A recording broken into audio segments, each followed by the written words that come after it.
specialist in the city. And so, yeah, thank you for letting us come talk about Thornton Creek. We really appreciate the opportunity to do so. So we're here to talk about stormwater. Is everybody familiar with that idea, that term? Yes. Yeah, no?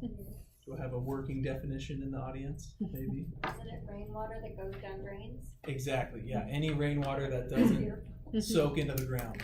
So we are the surface water utility. So any idea what that is? What do we do? The drains and sewers on the streets? Yeah, exactly. So we manage the stormwater infrastructure, and also we're responsible for the natural drainage system. So the creeks and lakes, and sort of stewarding those. So we'll get a little bit more into that, but first we have a cute little claymation video that was made.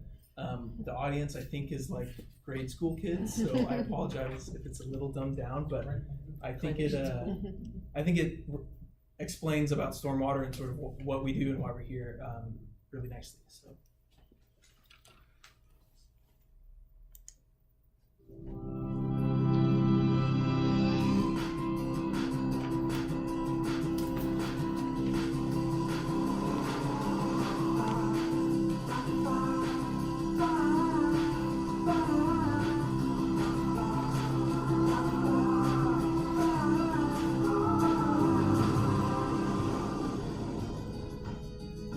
When it rains, water from the sky lands on the ground. This is called stormwater.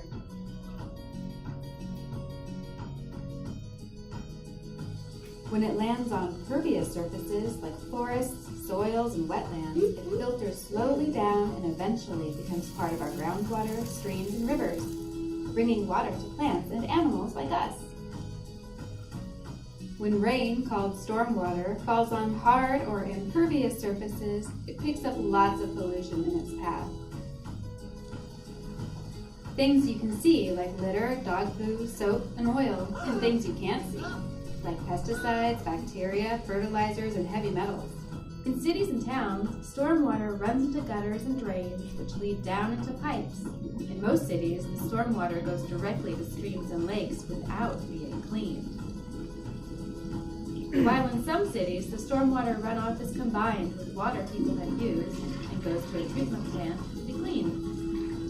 When we have a lot of rain, this combined dirty water overflows directly into the water we play in.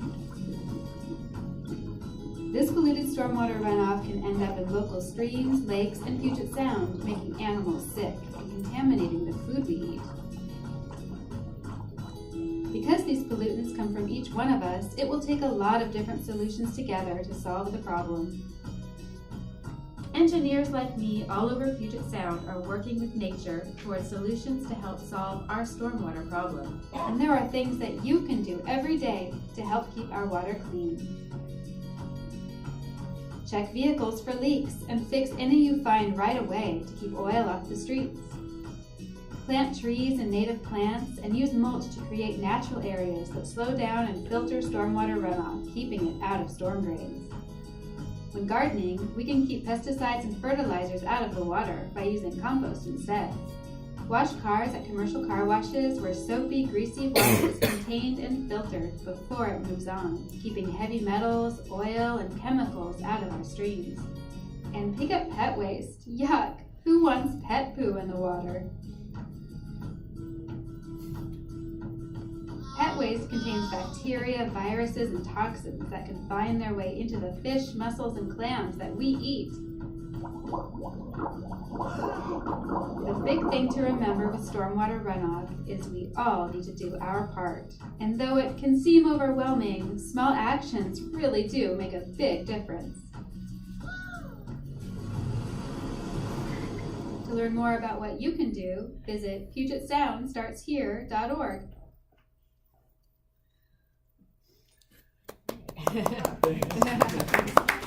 So, Cameron's going to talk a little bit more in the latter half of the presentation about some of the specific programs that we have available here at the city that residents can get involved in. But I wanted to touch base a little bit more on some of the specific water quality issues in Thornton Creek.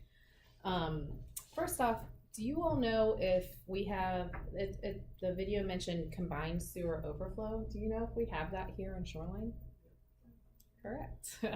So that means none of our stormwater is treated. So when there is a CSO, most of the time it goes to the wastewater treatment plant, and so it's then treated.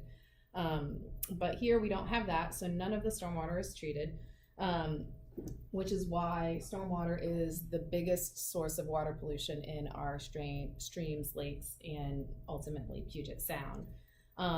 Yes. Is this non-treatment just for Shoreline, or is it Edmonds or King County? This is true for all stormwater where it's separated from the sanitary sewer. So. And that's the case in most of King County? Yeah. So it's not going through West Point and South Plant? Correct. Just going straight to the fish. It just goes straight to the fish. Yeah. Bummer.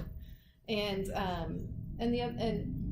part of the reason why stormwater is such a difficult thing to manage is it's a non-point source, which means stormwater, there isn't one single point where it's coming from that you can say, okay, this is how we address it and manage it. It's coming from lots of different places. Our yards, the Trader Joe's across the street, our parks, so everything is going into maybe one drain, which eventually makes it to Thornton Creek, and then to Lake Washington, and then to Puget Sound. So Shoreline, our surface water utility that Cameron and I are part of the staff, we help maintain the public drainage infrastructure, so that includes the pipes and the ditches and the storm drains. And that generally is to provide flood protection for the city, but the utility also monitors our local water bodies, so our streams and our lakes, and we work with the public to help protect those. And we do that specifically through our water quality program, especially considering the known impacts of stormwater on these bodies. We regularly monitor our local surface waters to determine the level of impairment, and we do this to also track over time what the condition of the water bodies. So back in 2002, the city began doing monthly stream monitoring. And then in 2004, the city also began doing seasonal lake monitoring, which is mainly for recreational and swimming purposes.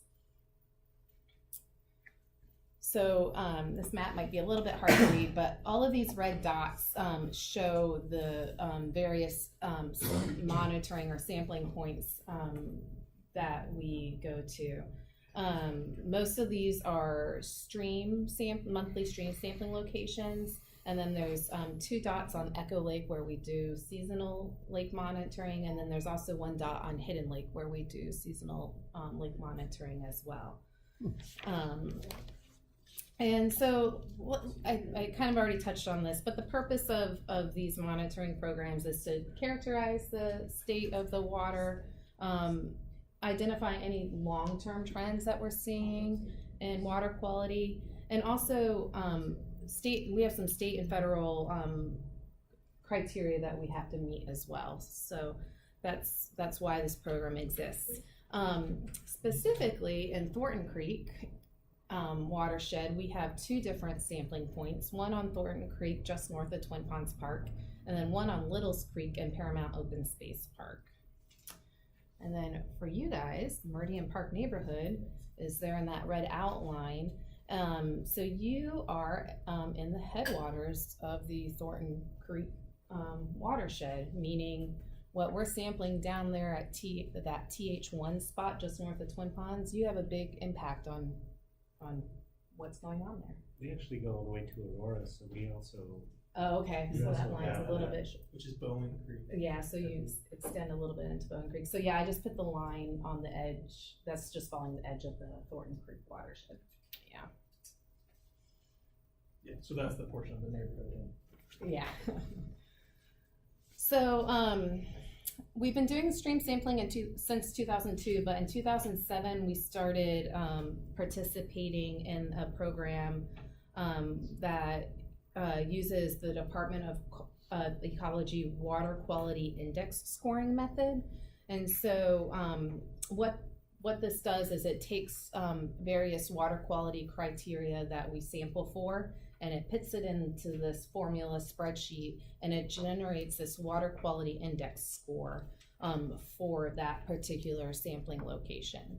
And this water quality index score is a unitless number ranging from 1 to 100, where anything above 80 means that it met expectations and it's a low concern. Anything from 40 to 80, so those yellow dots on this graph, is something that is of marginal concern. And then anything below 40, so all of the red dots on the graph,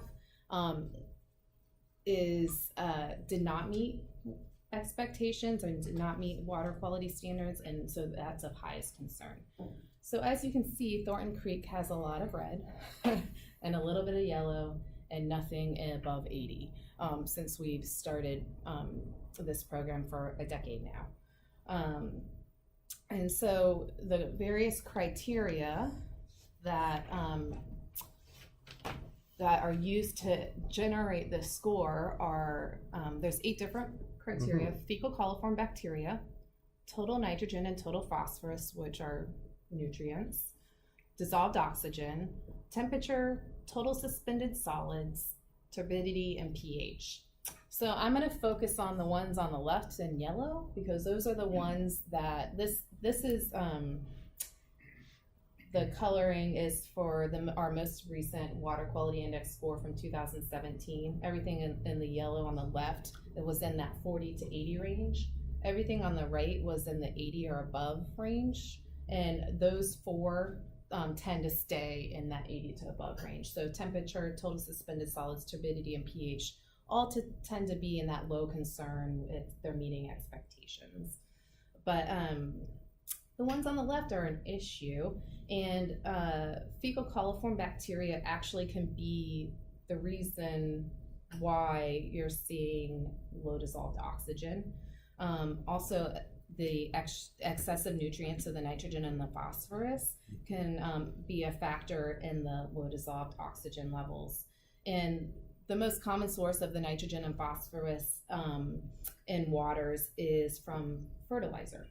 So if anyone uses fertilizer on their yard, that could be contributing to these high levels in Thornton Creek. And the reason why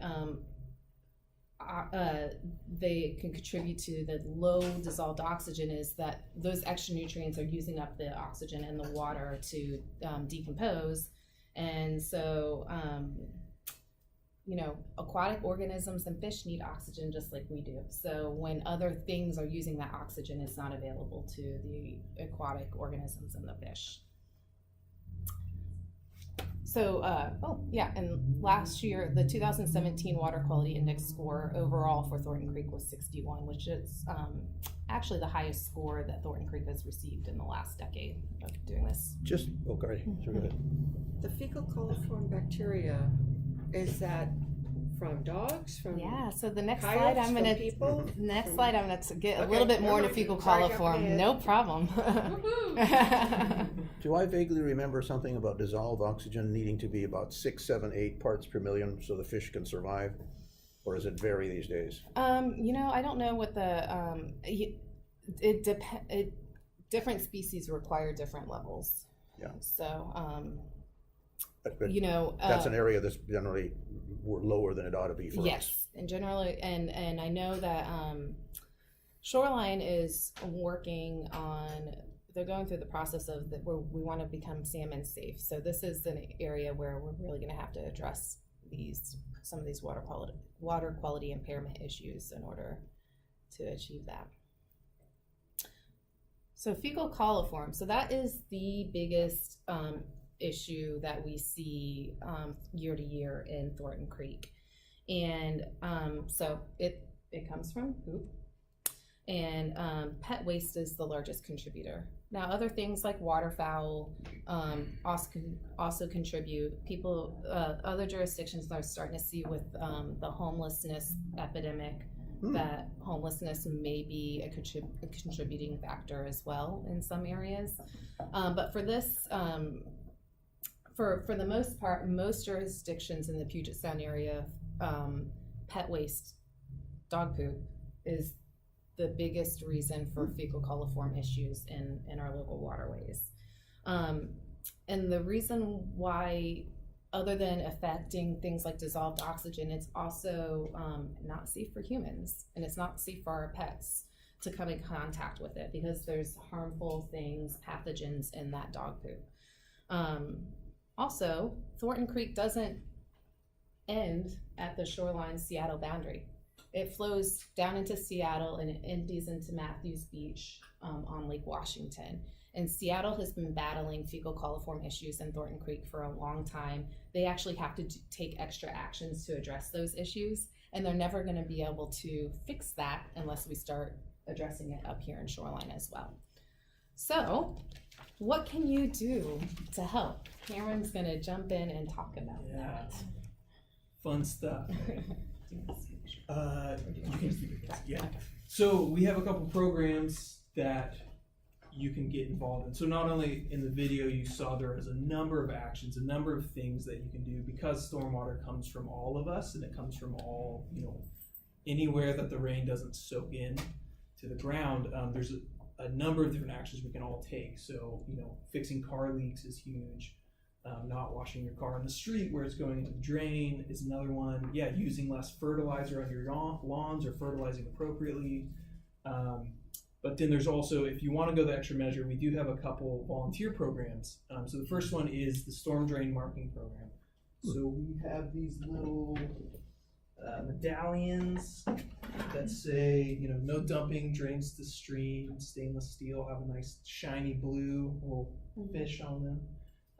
And so I have kits that you can check out. We have like a low VOC adhesive, and I'll make you a map like of your neighborhood or of your walking route, and you can go around and install these on the drains. So it's just a great way.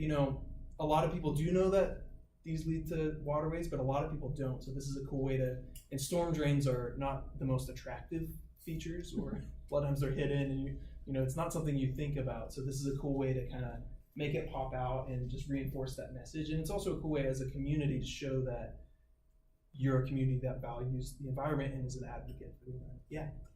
Are all the drains that we see in the street, on our street, that look like they're just a grate, in the street, are they all storm drains? They very well should be, yes. If it has a grate and it's accepting water, it should be a storm drain. Yeah. Okay. Should it? I A just sewer drain wanted should to- not be open. Yeah. Okay, I just Yeah. wanted to clarify that, because Yeah. there's one right by our house and I would take one of those kits. Okay, awesome. Yeah, and I have forms and stuff, and you can grab my contact information, and I'll make a map for you. So you can afterwards you can come grab me. Yeah, so that's the first one, and then in the fall, so that's running right now because it needs to be dry to apply the medallions. Then in the fall we transition to adopting the drains. So all of our lovely trees, which are awesome, also drop a lot of leaves, and then that can primarily cause flooding issues, but it does also contribute sediments, and a lot of times if there are any pollutants on the roadway, they'll stick to whatever sediment or leaves are there. So you can volunteer to then adopt a drain. If you have a drain in front of your house or in your neighborhood, clear the leaves, pick up any trash that's might be accumulating on there. And you can also, it's more than just raking leaves, it's really being an advocate for the drain, monitoring it. If you see something, if you see an oil spill or a leak or something, give us a call. We'll come out and clean it, make sure that drain gets cleaned. So it's really a way to, again, be an advocate for the streams in your neighborhood. And it's also a great thing if you have high school students in your family that need volunteer hours. It's a great way to get it in during the school year. And that'll start up in October. Then another thing is we have what we call the Soak It Up rebate program. How many of you guys have heard about Soak It Up? A couple? Yeah, what about rain gardens? The idea of a rain garden. So we'll actually, as a surface water utility, we'll give you up to $1,600 to put in a rain garden on your property. So what is a rain garden? As you can see, it's a shallow landscape depression planted with plants that can handle the water in the bottom, and then more typical ones on the side. And it's actually, you can see there's a downspout in the back, and that's being piped into the rain garden. So it collects the water from the roof and it sends it to somewhere where it can infiltrate. You use a special kind of soil in the bottom of the rain garden. And so where that would have been piped directly maybe into a ditch or into the city system, now it's infiltrating into the groundwater. And that's a good thing because not only does it slow down the flow that causes some of these issues, but the soil is actually really effective at acting like a filter, and it removes if there would be anything like heavy metals or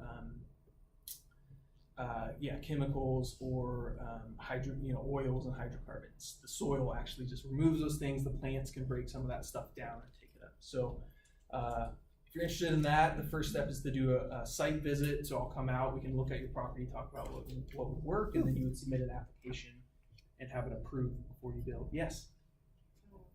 How did one of those rain gardens installed in a property, would that affect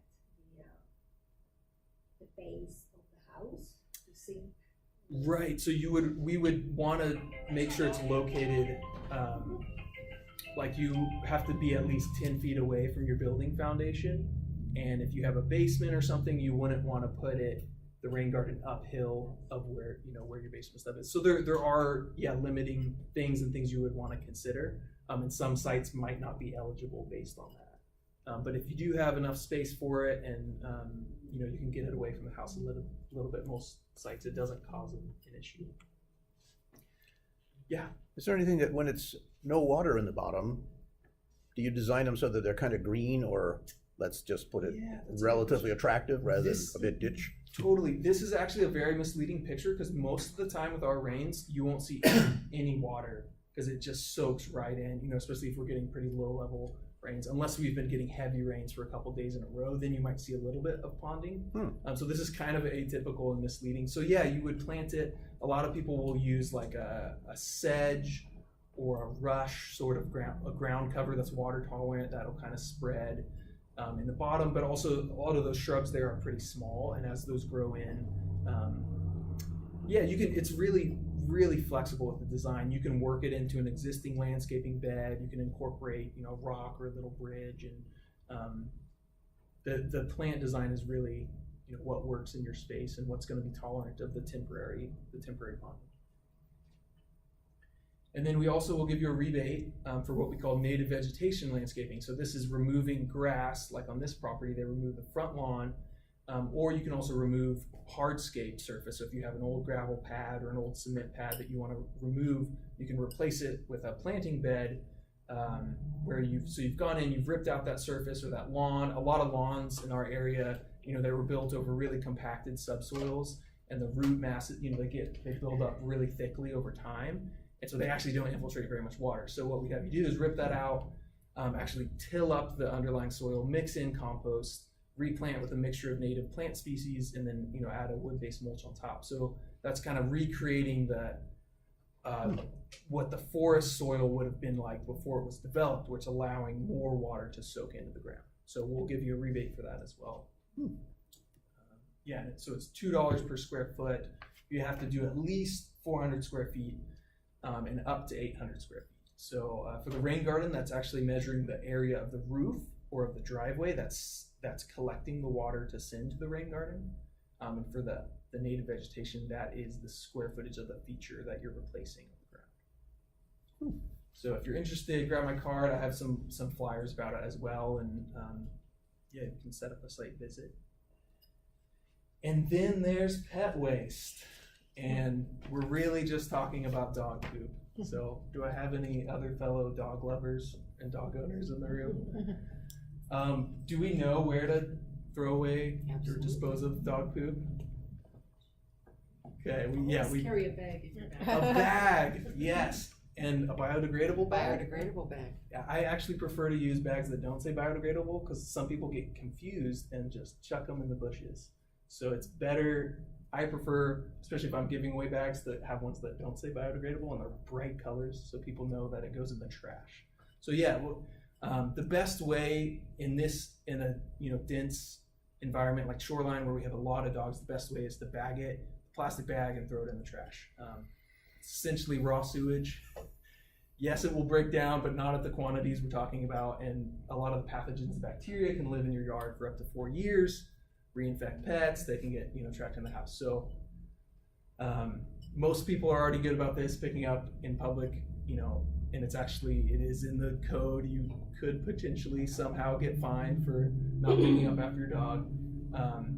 But it's also an issue, you know, on our own lawns to make sure we're doing that regularly, because, you know, in the winter, when we least want to go out and pick it up, and we're getting all this rain, you know, you could be sending bacteria into the creeks or, you know, into the ditch, which leads into the creek. So, but I also, we have some, you know, we have pet waste stations in parks, we have signs, we have brochures about this, but we're really looking at how can we help encourage this behavior and just make it totally widespread. So one of the reasons I was here is I'd love to get some feedback from you guys, since you are the experts on your community,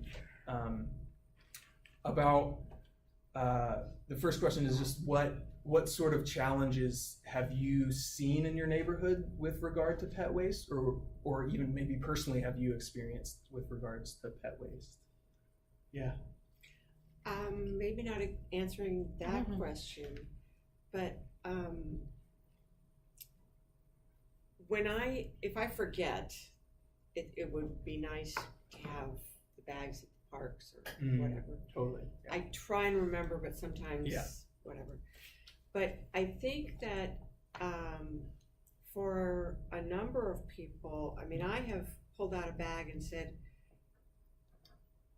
"Here, do you need a bag?" Yeah. Because you know they're just going to walk right by and not pick it. And so I think if you could focus on that, schools are a good place to start. Get them young. Yeah. And then they go and tell their parents. And, totally. But I would like to see a lot more people aware and not just walking away. Yeah. Because I pick up after my dog, but I find little gifts in my yard from other people. Yes. Yeah. So it seems like there's kind of a lack of general awareness. I don't know if it's lack of general awareness or it's people just think ew, and like that's part of. And I think if you take that ooh factor away when the kids are younger, then by the time they grow up, they're gonna pick up their. Thanks. What about dog parks in the watershed? I mean, I think most dog owners that I've seen go to a dog park are pretty good about that. Yeah. But have you noticed any impact? Not that we've specifically measured. There is one, it's on the other branch. The Furcrest one is in Thornton Creek, but it is on the other branch of the creek. So it wouldn't show up in the data that we showed you. And yeah, we haven't identified that there's like a direct connection. I like the idea of starting in the schools, because I remember when I was young, I used to fight with my parents all the time. Don't use colored toilet paper. Don't, you know, I was always coming home with messages that they were not aware of. Yeah. Does anybody remember that? Right? I remember that. That's why I said it. That's why I said it. Cool. Yeah. And I think it's recycling. a great idea. I mean, I learned about recycling from school when I was what? If they know it's going into the waterways, it's oh my God, they're gonna care. Yeah, especially if you're the one going swimming. Yeah. Yeah, and it's a bummer when the lake is closed. Yeah. So. Any other? Oh yes.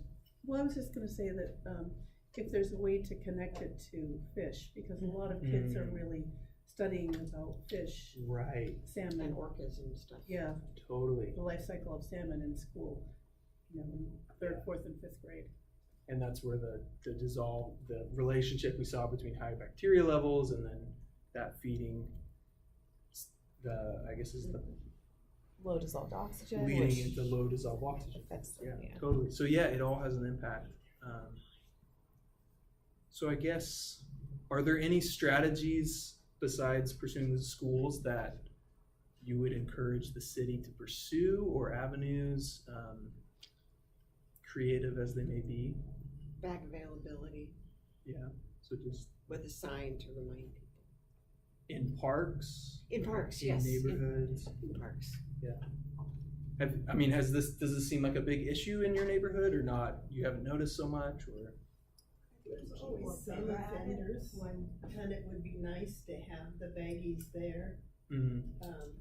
So if I saw somebody that I could give them a bag, just because I don't have a dog, so I Right. don't have baggies. Yeah. Except at my house and when my daughters arrive with their dogs. Yeah. So making the tools available for people. Yeah, so that they're available. I've seen, People get at it when it's visible on Right. the street, but it's like in the woods that Yeah. nobody really park, comes, yeah. and they tend to ignore it. So if we could focus on those areas. Interesting. Yeah, because it seems like a lot of times the stations and parks are located in the visible areas. There's no Yeah. problem with one. Because I walk dogs here, people seem to be better at it than Mhm. people in different areas. Yeah, where it's more. Yeah, they don't Okay. have that. are there any places where we distribute bags at all in the city? Just at parks, we have stations at a couple parks. Yeah, so, one of the ideas is some jurisdictions have started, putting dispensers out or letting neighborhoods put dispensers out in their neighborhood, whether it be your yard or maybe like in the right-of-way area in front of your property. So we're trying to gauge what people are open to, in order to develop a pet waste outreach program here Like in the the lending city. libraries. Yeah, the little libraries. Totally, yeah, so a lot of jurisdictions would provide the station and maybe a number of bag refills per year or something for, say a business or an apartment building or even a homeowner or somebody who wanted it, in the right of way in front of their yard. But then that business or that homeowner would volunteer to maintain it and make sure the trash gets emptied. So, partnering that, is that something that you're like, oh my gosh, this is a huge How do problem? you smell those? I mean, you want Yeah. that in front of your house. Totally, and then another option, Well, maybe you'd get something for it, like a plaque or money off your Good property you taxes get a or golden something like medallion, that. yeah. Another option is there's, jurisdictions can make those little H-frame signs that just say, little messaging about it and hey, it's also against the municipal code. And then if there is a problem in front of your house in particular, we could give you one of those signs to put out. Is that? A giant emoji out in the sculpture park that Yeah. says. Yeah. Emoji sculpture. Yeah, we should talk to Dave Francis Sky about that. Nursery has This those week, little drink it signs next week. with the dog getting ready to do Oh, his thing Yeah. and the circle and the X. I Those are thought cute. those were cute. Well, sorry. Yes. A little bit of character when a neighbor has quite a few dogs and they don't clean up after them and in a sunny hot day, you can smell it from far away. Really? And what do we do about that? Good question. Do you know who it is? Yeah, well, it's, yes. You know who it is? Yes, yes. Yeah, I know that Seattle Because has it an actual. It has to, how do we say it in a, we don't want to offend. Yeah, anyone. totally. Yeah. I heard someplace says they do dog DNA. Yeah. Some places If they will get- know who yeah, it is. Yeah, and I don't think we want to. I don't think to we a want very- to go that way, but I But just I thought it think- was funny. Yeah, I think maybe connecting it for people that this impacts the whole community when Echo Lake is closed, or when there's a fecal coliform issue down at Matthews Beach or something, where Thornton Creek outfalls. So I think connecting that what we do on our own property does impact the environment and impacts our neighbors. You mean in conversation? Conversationally, yeah. Does There that is get a stone drain right in it. Yeah. They close Matthews Beach, So does that's it what- get communicated, folks, you need to pick up your dog? I don't know This what, is a direct. is Yeah, a that direct should say consequence. why. I don't, Yeah. I don't know Well, what Seattle Matthews is. Beach, and that could also be because they have the combined sewer Right. system in Seattle, so. But I mean, it's, people don't know that there's a direct consequence to that. If you're gonna pussyfoot around about it, then Yeah. how are they gonna know that it's changed? Well, that's, Well, we're that's why trying we're to, That's we're trying developing to, this program. we're trying to just talk about it, yeah, so. Thanks for all those comments. If there's anything else you think of, Yeah. What about putting bags where there are places that are, you already have cans available in science parks like bus stops or, right. I can't think of another one, but Some of the bus there are stops, already, you know. yeah, the bus stops tell you not to put Yes. dogs Oh, really? in this. Yeah, Because if you stand there for very long, you have Yeah. to smell dog poop. in the sun, totally. I would, I mean, I don't have a dog and I really do not wanna be friendly to dogs. Yeah. I had to wait for the bus. And we're not the ones who maintains those trash cans at the stops, so that would kind of be their call. So does your department have any sort of, funds for doing a big marketing blitz to the city of Shoreline residents saying, so that they can get this connection? Because that's where it seems like that's the disconnect. Totally. Yeah, so I mean, part of, as we develop this outreach program, part of it will be Yeah, outreach and education as to why. Yeah. Why we're encouraging you to pick up your dog poop in your own personal yard, to hopefully develop that connection. But we're also trying to figure out, just like in general, what the barriers are, what the city could provide maybe as an incentive to help overcome those barriers and those challenges. Some other places have done, like, they've given out not just bags, but like collar lights for the dogs, because in the winter time, maybe you don't know where your dog pooed in the yard, and so you don't know where to go pick it up the next day. Well, it's light the next day, so that's not an issue, but I mean, I don't know anyone that keeps it in their yard. Usually people, yeah, it's walking their dog in some other place that is more of an issue, that, because I certainly don't want to walk yeah. out in my backyard and find. I have to say that from previous work where I was entering people's yards, there are definitely people out there that don't pick up their dog poop and they don't care. So, Bad dogs. so I think it's an issue all over there- that is we there- need to address. Is there a plan for outreach with like interpretive signs or anything at the dog park we already have? That's a good question. Yeah, I'm pretty sure there's bags there. There might already be signs about the ordinance there. But I mean, just this, for this outreach, There could be talking more about for this, sure. this educational outreach. Yeah. Get we my could have a beta. completely Oh, yeah. separate sign, Yeah, you know, because you already have the people at the dog parks. yeah, yeah. That's a great idea. I always like it when I'm at a dog park, ones, and maybe they have bags and maybe they don't, but there's a sign that says, you know, everybody forgets sometimes, pick up X bonus. Right, yeah.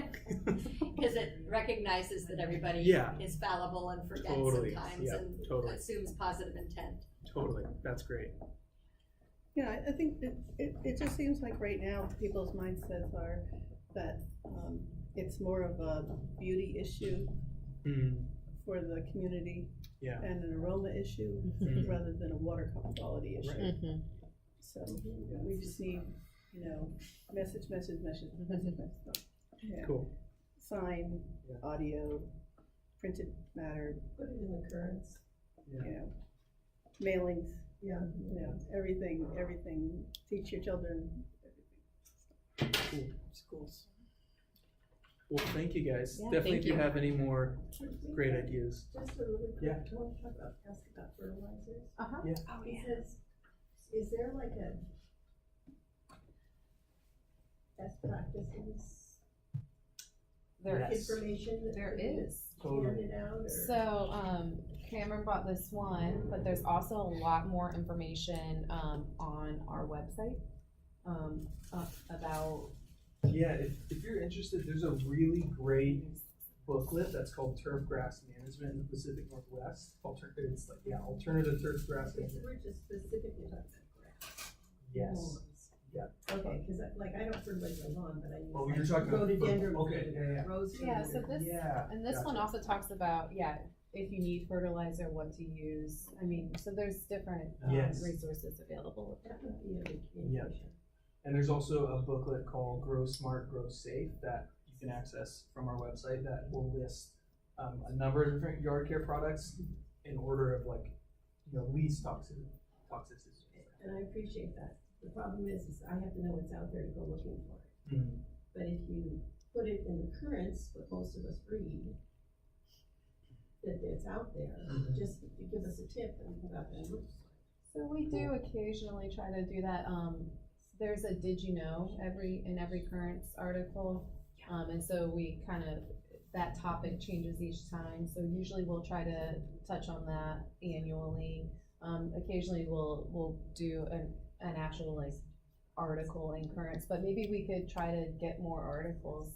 Yeah, in there currents. are a lot of resources that have been developed, and if you grab the natural yard care booklet, that's probably a good place to start. I know Seattle Public Utilities has done a lot of work on this and has a lot of materials, so. I didn't know. So Yeah. you have to- No, and a lot of people don't. So I wouldn't go Totally. looking for it. So can adding on to your question, does it say that if you get organic with the low numbers, it's Yeah. better? I think It a talks lot of about it that a little bit. is about timing and how much.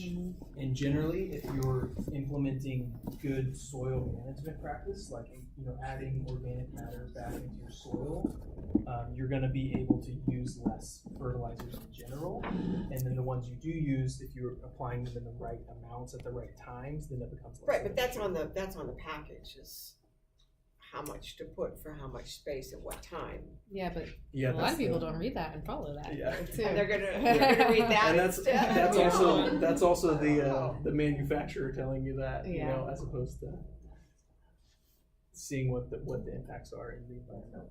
So Well, Yeah. I was just curious about the organic stuff. Yeah, I mean, organic is always better, It's, but I think some of the resources will tell you kind of what's worse and what's not as bad. But in general, I think it was the quantity, and Yeah. a lot of times if the soil doesn't have enough organic matter already, the plants won't be able to take up the nitrogen that's there, and it'll just leach through. Got- I think gardeners know about it. I think it's Yeah. the people that are not familiar with gardening Exactly, that yeah. just buy the Miracle Grow, Mhm. Exactly, yeah. put on 20 pounds of. Here's a gimmick, learn how not to slaughter your water by going to poo school. Great. Well, thank you guys. Do we have any regulations about requiring pervious pavement, like in new apartment building parking lots? Yeah. That's depending on the size of the development. Through the Department of Ecology has requirements. So if it's a large enough development, it'll trigger a certain amount of requirements, and then they have to analyze the soils and and various factors to determine what works on that site. So we're starting to see more pervious pavement. Real quickly, now whenever I see a parking lot and it's just all cement, I cringe, because a new one would have a little strip, maybe only 5 feet wide, with grass in the middle, and all the water to be paying to that thing, and it'd be all filtering through the ground and wouldn't go straight to the fish.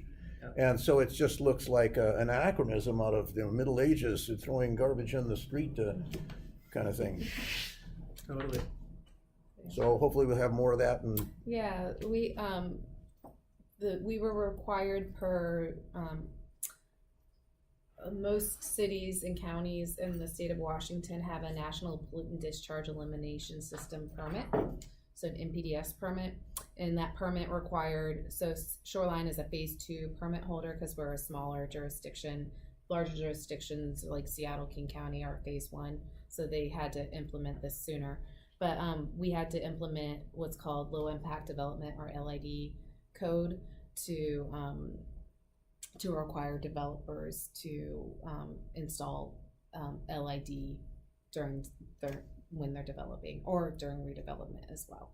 So there are thresholds that trigger a certain amount of requirements depending on the size of the property that's being developed or redeveloped. Thank you guys. I know Yeah. we've taken up a Yes. large portion of your meeting. Thank you for Thank having you. us. Enjoy Thanks for your all the great cake. ideas and input. Yeah. Really appreciate it. And I'll leave a bunch of these things Yeah, here. so we have some flyers. I also printed out the 2017 water quality index score report for Thornton Creek if you're interested. Yeah, so Thank you again. Okay, thanks a lot. yeah. Okay, at this time, I'd like to turn the meeting over to Constance to announce the election votes. Cynthia? Not sure where Cynthia has gone, but, oh, I'm sorry, I didn't see that. Congratulations, you took the election 17-9. Good job. Look forward to working with you. I am the neighborhoods coordinator with the city of Shoreline and work very closely with neighborhood associations. So Give me a call. this is always a start after an election. We would like to invite everybody to have a piece of cake, and then Gretchen and I have some information we're going to co-present on planning for your National Night Out parties, which we hope everybody wants to do this year. So we'll have information about that and a brand new packet. Can I make a suggestion? I'm new to these meetings. Could while we're maybe getting cake, everybody just introduce themselves? Or would that be a really bad idea? No, that's a great I idea. just think like why you're here, who you are, where you live in the neighborhood, if you've been to a meeting before, something, just a little icebreaker so that we can get to know people instead of just. No, that's a great idea. So you can start. I'm Kate Beck, and I have 2 kids in Meridian Park, and I'm a new member on the council. And I just wanted to meet my neighbors and build community, and this is my 2nd meeting ever, and the last one was really good, and this one was really good, too. So that's it. And I live at 181st and Wallingford. I'm Annie Gage. I'm the family advocate at Meridian Park Elementary, which is a job having to do with sort of school social work and family engagement. And I'm going to start coming to these where I'll keep trying to crack jokes as well as learn things. Oh, I forgot to laugh. Well, it wasn't very good. And one of Annie's, I'm gonna speak for, no? Okay, go ahead. She's in charge of like the pantry there, so they're collecting Oh, yeah. donations, food and things like that for underserved families, and she's kind of the keeper of the closet of supplies for that. So if you have donations, it would go to Annie, and then if you know anybody who has needs, it would go to Annie. That's what So. I'm Walter Knox, and I'm married to Cynthia, and we live on the south end of Ronald Dog Park, and we've lived in Shoreline for about 15 years.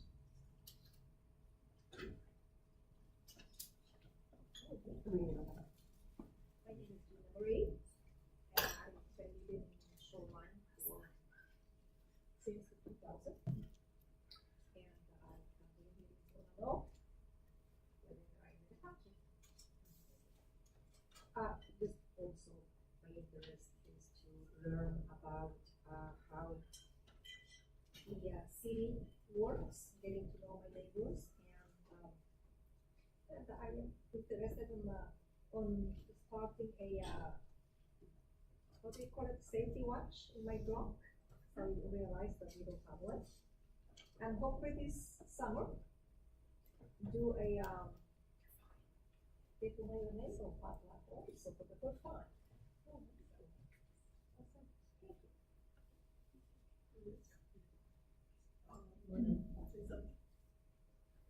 I'm Liz Spy. I live on Meridian, about 160th, and I just became a new board member. And I'm Mary Wynn. I also live on Meridian and about 160th. And I've come to maybe 3, 4, maybe 5 meetings in the last 2 years. And I produce Northwest Solar Fest with Shoreline Solar Project, so I brought some flyers here. And that's it. Thank you. That's a fun thing, by the way. Thank you. My name is Thessalonica, and I live right by Meridian Park, the park. which is also by the new baseball stadium. I'm retired, and I've done some work with disaster awareness and what to do when one happens, and I worked for the mayor of Corcha, Albania, as a Peace Corps volunteer. Albania. How many people do you know that have been to Albania? Not many. One. I'm Tom, of course, and I happen to live practically right around the corner from her at Pearson. I'm also by the baseball field down there. First came here in 1979, was here for 10 years, went away, came back 2014. Okay, thanks. Bill. My name is Bill Franklin. Thank you. I moved to Shoreline about 12 years ago. I love it here. I'm on the Parks Board here in Shoreline, and I'm also on the board here for Meridian Park. I've been on the board for about 3 years now. So. My name is Sydney Sato. I've been living in Shoreline. Can I speak up? Yes, but Louder, please. I'm Sydney. I've been living in Shoreline probably 30 years, and this is my sister-in-law. But I got ill about 1.5 years ago, and spending more time outside work here, and been working with dogs, and got me more interested in a neighborhood. So I started coming here, and it's been really interesting to learn our neighbors and what's going on with the city office. I'm Susan Westfall. I've lived, owned a home over on 169th off Stone for about 38 years, and started getting really active with the community things when we had a drug house on our block that took 3 years to shut down, and started attending these regularly about maybe 1 or 2 years ago. I'm Liz Albert. This is my first meeting, just kind of checking it out. I've been in Shoreline for 5 years over near Falmouth Park. I work for the county, the King County Council. So I'm interested in like transit issues, development issues, as the neighborhood seems to be changing a lot. Also, I have a 10-month-old daughter, so my eyes are slowly closing as I sit here longer. I'm trying to stay out past bedtime to participate. But yeah, I just wanted to meet some neighbors and get a feel for what's going on. I'm Fanny, and I've lived on Stone Avenue over 30 years, and I'm retired from a healthcare position. I've been to about 3 of these meetings, and they're very interesting. Just like to get to know more neighbors. I'm Ann McCarr. Kevin and I moved here 4.5 years ago. We live pretty much at the corner of Meridian and 175th. We're at the dead end of Corliss Avenue. Corliss Avenue dead ends right at 175th. And then it starts up again, going south, somewhere else. I don't really know. But anyway, we do see cars. I do see cars come in thinking they can continue along Corliss. They do a U-turn right in our front yard and go back out. But we've come just to find out a little bit more about what's going on in the neighborhood and what we can participate in and what we might be able to find out about what we can help with. Neither one of us is here except in the evenings. I go to Redmond every day to take care of our granddaughter and come back in the evenings, and I'm ready to close my eyes. She's 2.5.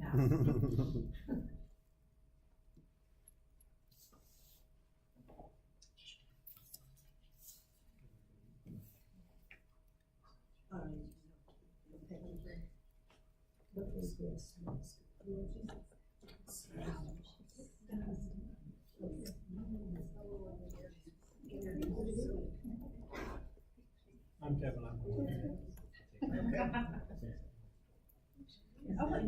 Julie? Julie, yeah.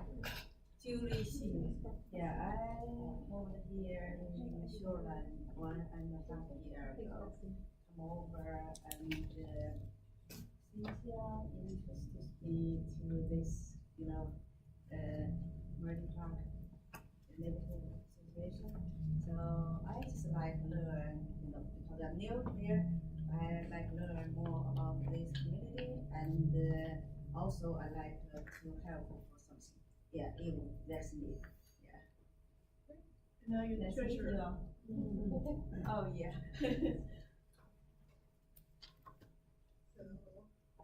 Everybody got cake, there's, we have sparkling cider, I'm gonna open up.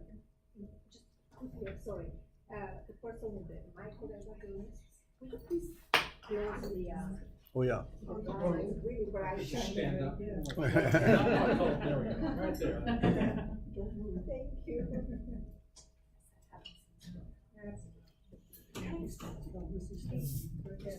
Thank you. Okay, we will do this fairly briefly, but hopefully, as I mentioned, I'm Constance, I'm the neighborhoods coordinator with the city of Shoreline. I've actually been a Shoreline resident for almost 40 years, and I live in Richmond Highlands, so I've been with the city for 3 years.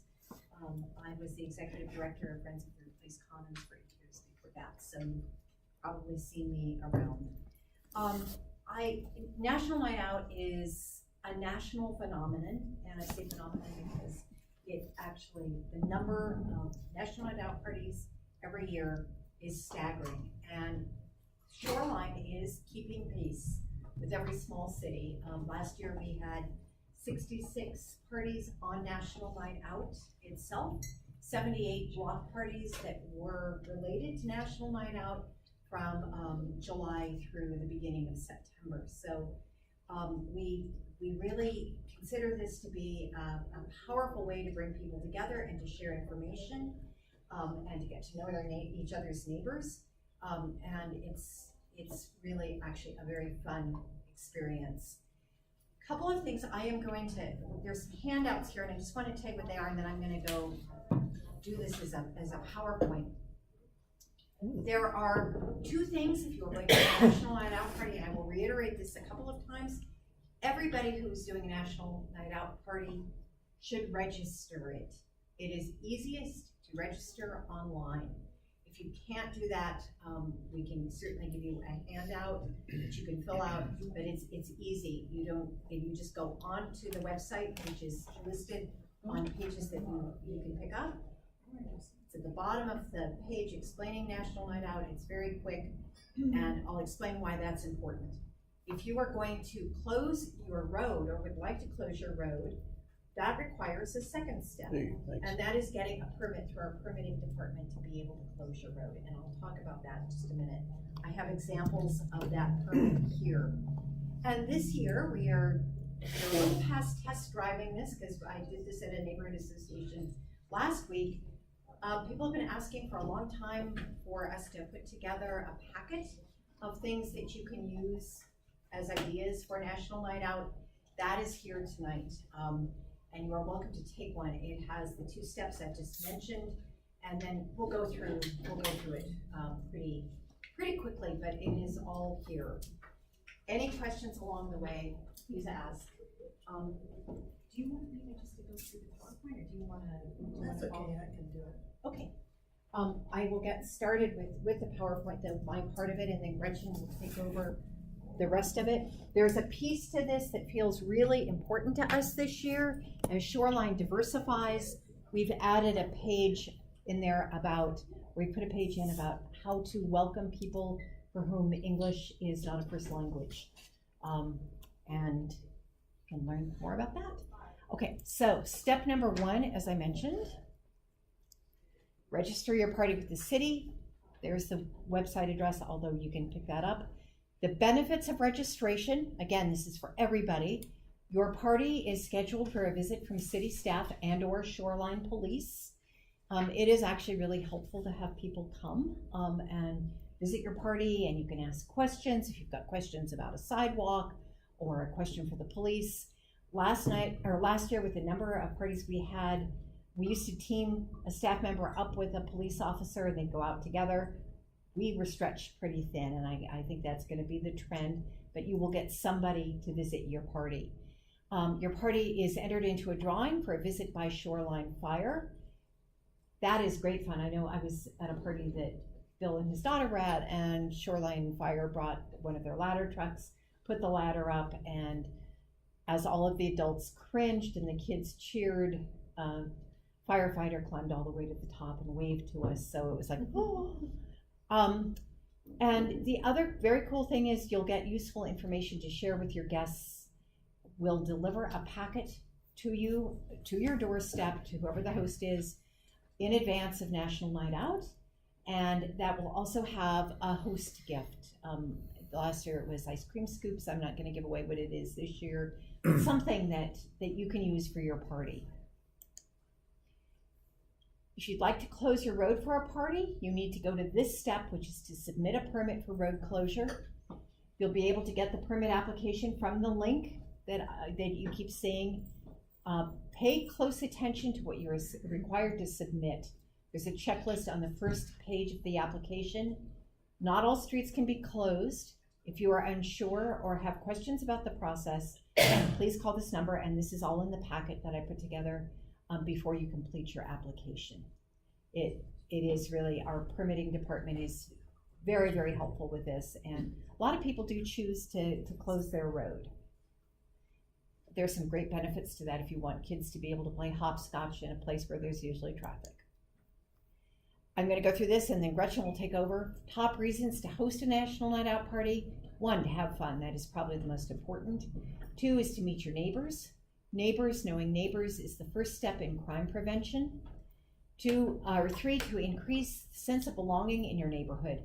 When you know people on your block, you can watch for each other, exchange skills and resources, and foster new friendships for people of all ages. You obviously will be sharing crime prevention and safety information. You can create a neighborhood contact list, meet residents who have lived in the neighborhood for a long time and learn about its history. And you can start an annual tradition of getting together at least once a year. I live in a very long block, and it's difficult to get people from each end of the neighborhood to come together. We have been working on this, and every year there are a few more people, and pretty soon we'll have full representation. But it is so helpful to see, actually visually connect where your neighbors live. So if you can do it on your block and actually see people walk out of their houses and you've got that connection, it is very helpful for knowing how to watch for each other. Okay, Gretchen, I will go ahead and move this ahead as you are ready. Okay. So, tips for organizing. I'm going to go along with the... And there are places where it's condensed, so you can just... So, I find it easiest to get a neighbor to help me. In my neighborhood, we phone, but we've done this before. We phone neighbors to find out what date they're going to be in town, because my neighbors seem to do a lot of traveling. And then after that, we put flyers on everybody's door. So our neighborhood doesn't always have it on August 2nd. In fact, we have it for probably 20 years. So that's just something that I have found that's helpful. Then make sure that everybody is invited, and if you put the flyers on people's doors, one thing that you have to kind of be careful of, if nobody's home, if they have a screen door, put it at low so that they will see it, but people driving by won't see the flyers. That's just a safety thing. And then plan activities. There's things that will be give the adults a chance to meet each other and get to know each other better. You can have a notebook and have people write things about themselves in it and then share it electronically for those who have it. Problem with that is there's always a couple of neighbors that don't use a computer, so if you can print it out for those people and share it with them. Provide name tags. If you're like me, somebody introduces me and then somebody else introduces me, and I don't always remember everybody's name. So if you have name tags both for the adults and the kids, it's very helpful and keeps you from being embarrassed by calling somebody by their wrong name. So getting to know your neighbors. We had a neighbor that was Chinese. The family spoke very little English, though I did find out I was delivering flyers and it was raining out and she said, "Oh, be careful, don't slip." And that was the first English I'd ever heard her speak, so. I had another neighbor too, who also was Chinese, to tell her about the block party. If you can do that, that's ideal. Doesn't always work that way, but give them a flyer, and sometimes these people had a relative that lived in Shoreline also, so they could explain it to her, but to them.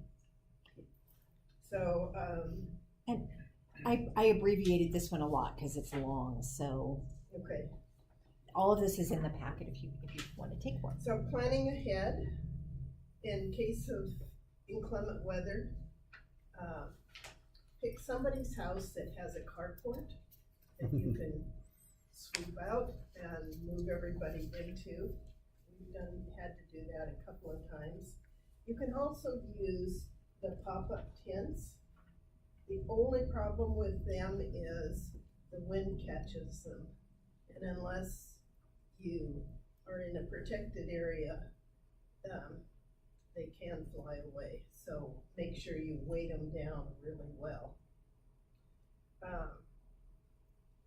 If there are any areas of your blocks or the area you're inviting people that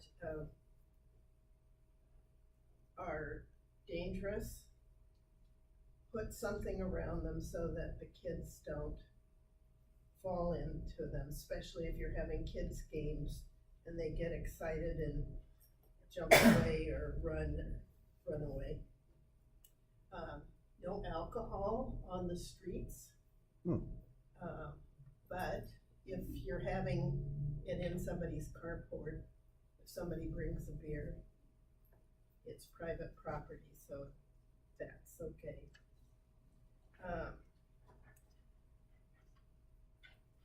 Ask people ahead of time if they have any special skills that they might be able to share with the group or entertainment. We have a neighbor that has outdoor movie, and at the end the kids watch cartooning things. So hang a banner with pictures of people and make a banner for the National Night Out. Is a nice way to have a place for pictures to be taken with city staff or police or fire department. More ideas. If you go on the internet, you can find all kinds of lists under National Night Out, under block parties. And a few years ago, and I didn't find it this year, so maybe it's been taken down, there was a church in the South that had an extensive list of games and food and things like that, that are suggestions. And this brochure that Constance has made up for us will help you with that. There's all kinds of games and food. Use common sense with the food. If you've got families with allergies, discourage people from doing things with peanuts if that's what the child or adult is allergic to.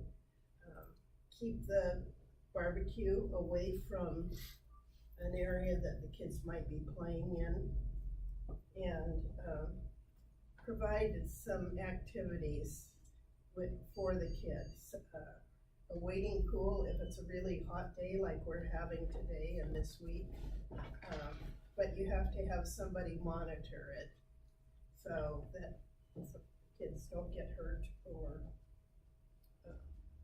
worse. So amongst the other things that you can do is have a book swap or a cakewalk. Those are always popular. Have a plant exchange, though this comes at a time when most of us already have our gardens planted for the summer. But games like for teenagers, like volleyball or any other games that every age likes, a pie eating contest. And I've seen, there's one party in Meridian Park, and she's not here tonight, that always has a pie eating contest, and she just gets the small aluminum pans and basically doesn't do any crust and puts pudding in, and the kids have to eat it on a timer, and of course they love it. So it's in typical kid fashion. It's a little messy, but a lot of fun. And they do it to a timer, I think. So among the other sources that you can do if you collect food for the food bank, there's always a need for that. If you collect, like Meridian Park is going to be taking part in a book sale, so if you bring books to your party, they can be used for the book sale, and if the book sale has passed, because it's going to be July 18th, you can always save them till next year. So these are just a few of the things that you can do, and I guess all I can do is say I hope you have a good time. In the past, Meridian Park Board has gone out to the Meridian Park nights out and got people to sign up for the email and lists, and had told them about the website. So have fun and enjoy it, and don't let the rain scare you away. Just plan it for it ahead of time. And that time is also a good time to encourage your area to do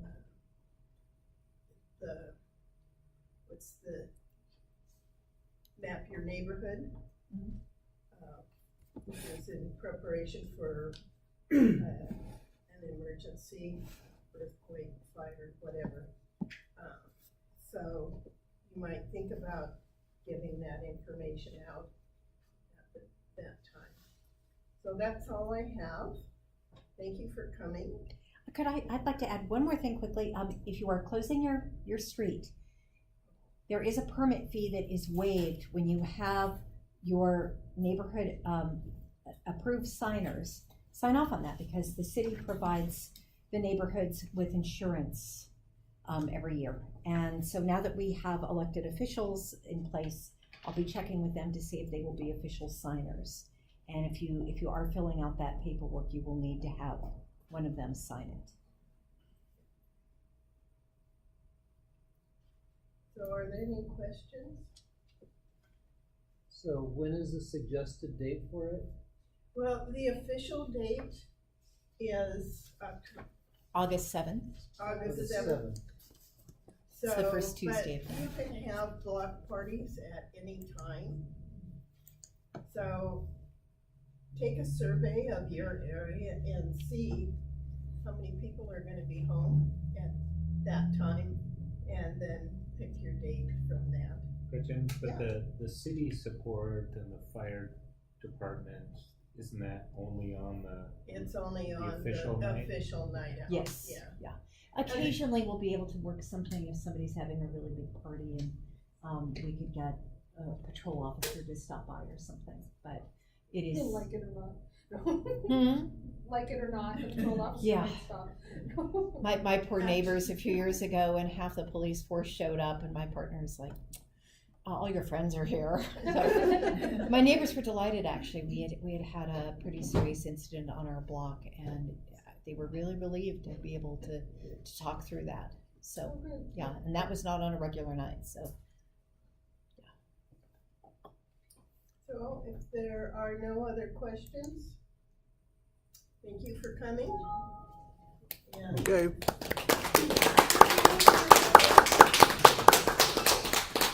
the next meeting will be in, what, July? July, the third Tuesday of the month. And check out Meridian Park's website and make sure that we have your email correct so that you can get emails on things that are happening. So. Any feedback on the We use also of the have a lawn there? Facebook page, if you're on For Facebook. ice cream Yeah, we people? can. And we do also it? post, I've been posting on Nextdoor. So that's another way to get information about Meridian Park Neighborhood Association. Is there anybody who is not on Facebook or Nextdoor or not getting shoreline area news right now? Okay, that's good. Okay. I could make a very quick announcement. I don't know how many of you may be familiar with a park named Darnell Park. It's one of the parks we have in our neighborhood, and it needs a lot of work. Right now, it's just overgrown, and there's a lot of people that sort of camp in there, and so we're looking at trying to clean up the park as a neighborhood. So we're going to be having an outreach along with the city parks department in November to go in and do some cleanup. So we're going to have a Facebook page and that will give more information about that. But I just want to make the announcement now, so you can be thinking about that if you're interested. That's the one along the internet. It is. Yeah.